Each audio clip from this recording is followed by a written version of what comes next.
Good morning, सुप्रभात, वंदे मातरम, जय हिंद। जम्मू हमार सीरीज ऑफ एजुकेशन परिवार ला विमल सर की ओर से सुप्रभात संगवारी हो। आज के हमारे ये जो बाल विकास के क्लास चलने वाला है, जेमा हमन सिगमंड फ्रायड के बारे में चर्चा करबो। सिगमंड फ्रायड, इन्हीं के बारे में आज की इस वीडियो में चर्चा करने वाले हैं। तो जल्दी से सभी साथी जुड़ जाएं ताकि आज की जो क्लास है हम शुरू कर सके। साथियों, जो भी हमारे वीडियो को पहली बार देख रहे हैं, जो भी चैनल पर नए हैं, प्लीज चैनल को सब्सक्राइब जरूर कर लें।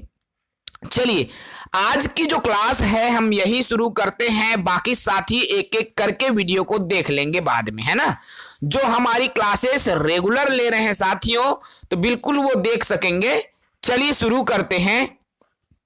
देखिए, सिगमंड फ्रायड, सिगमंड फ्रायड क्या है, इनके बारे में हमको डिटेल से स्टडी करना है। तो इस सिद्धांत, देखो, सिगमंड फ्रायड ने जो सिद्धांत दिया है, इस सिद्धांत का जो प्रतिपादक है ना, सिगमंड फ्रायड ने किया था। सिगमंड फ्रायड का सिद्धांत ही नाम है। इसको सिगमंड फ्रायड ने इस सिद्धांत को दिया था, जो कि ऑस्ट्रिया के निवासी थे। इस सिद्धांत में मन या मस्तिष्क का विश्लेषण किया जाता है। ठीक है, जो सिगमंड फ्रायड का सिद्धांत है उसमें मन या मस्तिष्क का विश्लेषण किया जाता है। ठीक है ना।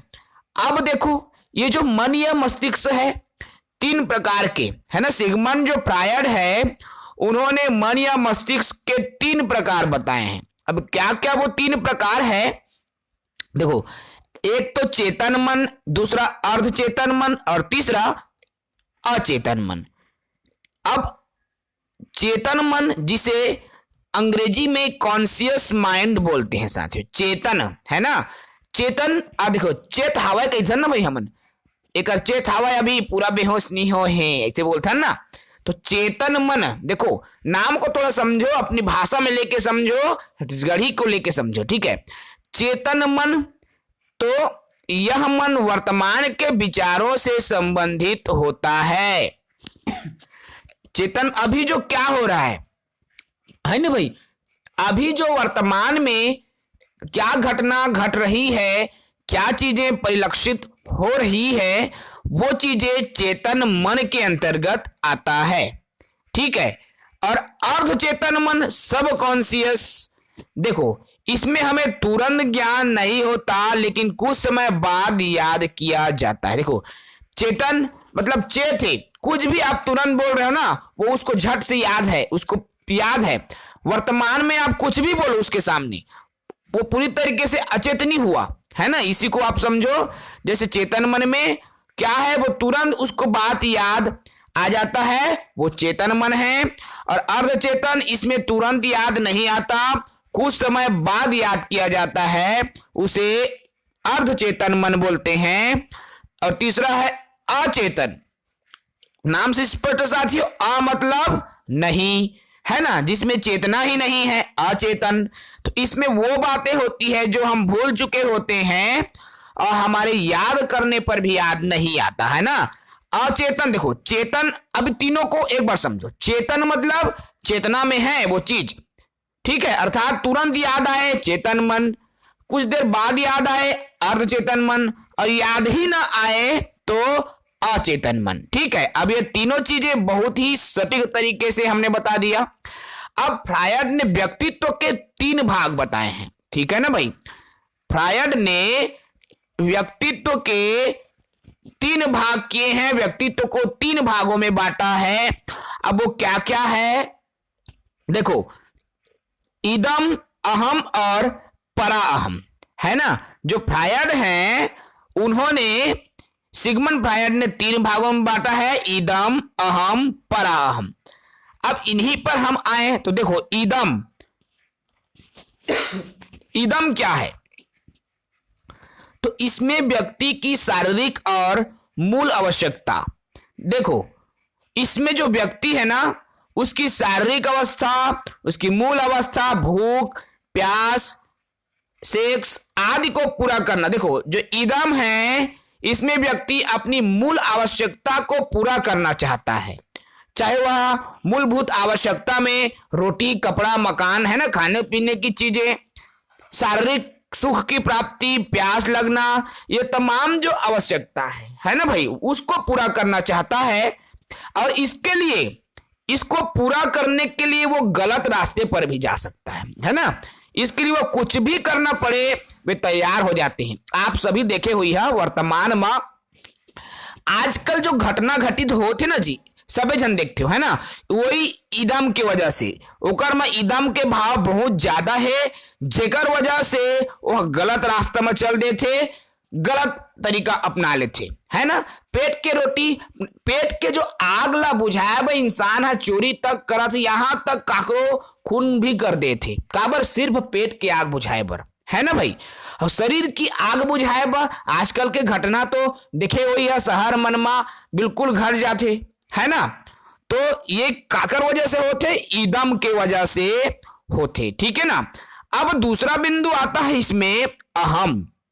नाम सुने होगे ना, एक में बहुत ज्यादा अहम हैगा। अहम मतलब दूसरे शब्दों में क्या बोले, इसको घमंड भी बोल सकते हैं है ना। देखो यह आवश्यकताओं या इच्छाओं की संतुष्टि की योजना का निर्माण करता है और उनका उपयोग करता है या परिणामों की चिंता करता है।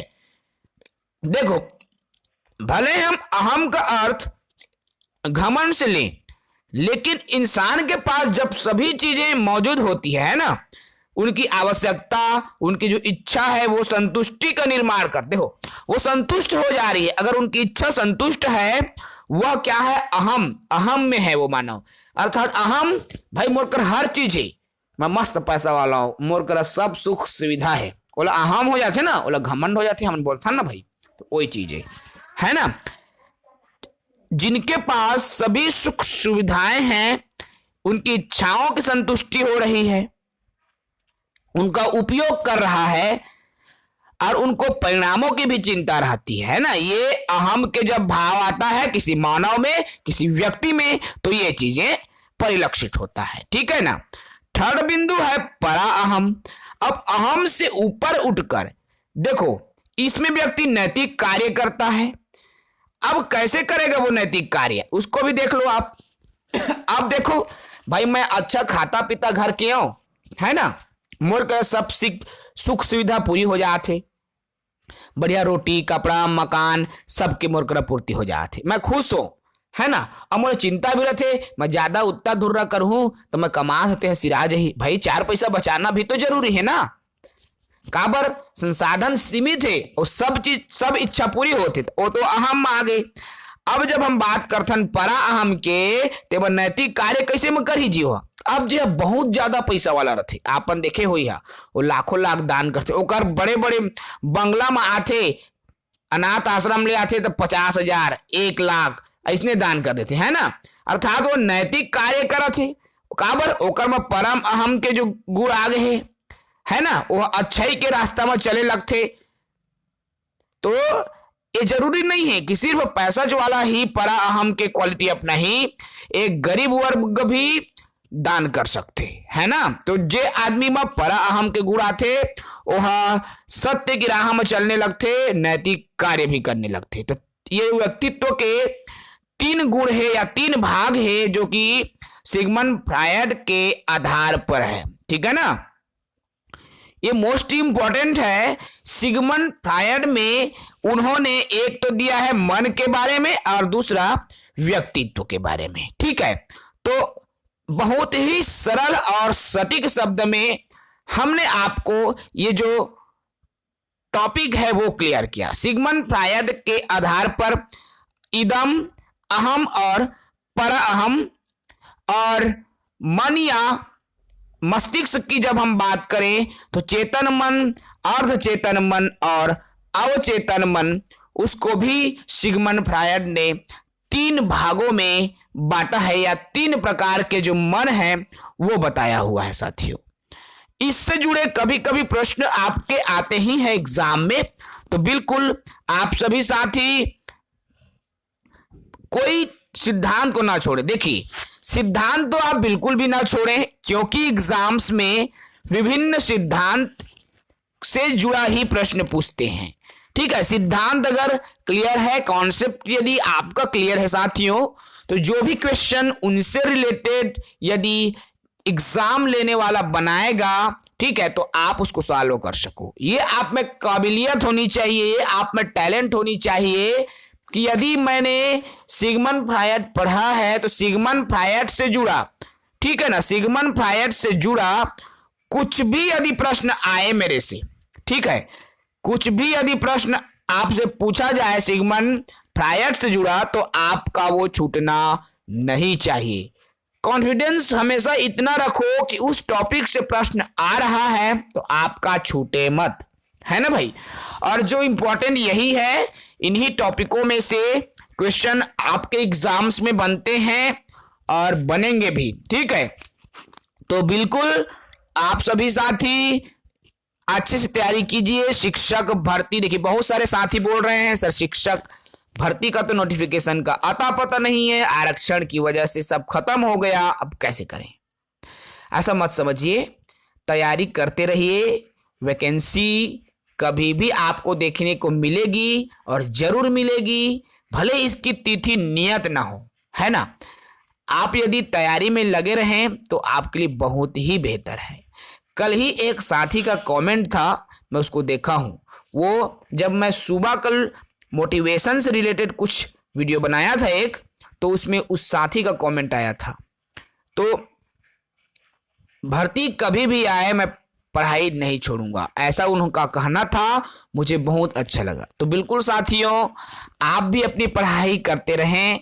भर्ती आज नहीं तो कल वो तो आएगी ही भाई। चुनावी एजेंडा है, चुनावी मुद्दा है, और चुनाव में यदि बेरोजगारों के लिए कुछ न किया तो चुनाव जीतना बेहद मुश्किल रहता है। आप सभी साथी जान रहे हैं, चुनाव अब 1 साल से भी कम समय रह गया है। ऐसी स्थिति में बेरोजगार युवा साथियों के लिए नौकरी का पिटारा सभी सरकार खोलती है।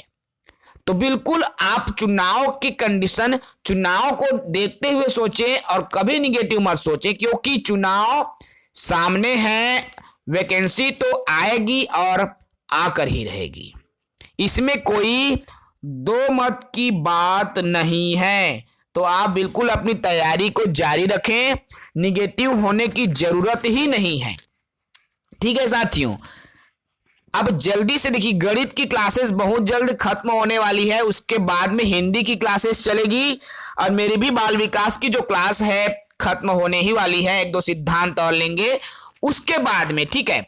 उसके बाद में हम जनरल नॉलेज की क्लासेस ओपन करेंगे, जिसमें साथियों, ठीक है ना, जनरल नॉलेज की जो क्लास चलेगी वो भी हम एक एक करके बिंदुओं को लाते चलेंगे, इंपॉर्टेंट टॉपिक्स को लाते चलेंगे, ताकि सभी चीजें आपका क्लियर हो सके। उसके बाद 100% तैयारी हो जाएगी। देखिए, जनरल नॉलेज को हमें इधर उधर से उसको बहुत ज्यादा उसके कंटेंट को लेना पड़ेगा साथियों, ठीक है। कंटेंट बहुत ज्यादा आपके लिए सर्च करना पड़ेगा।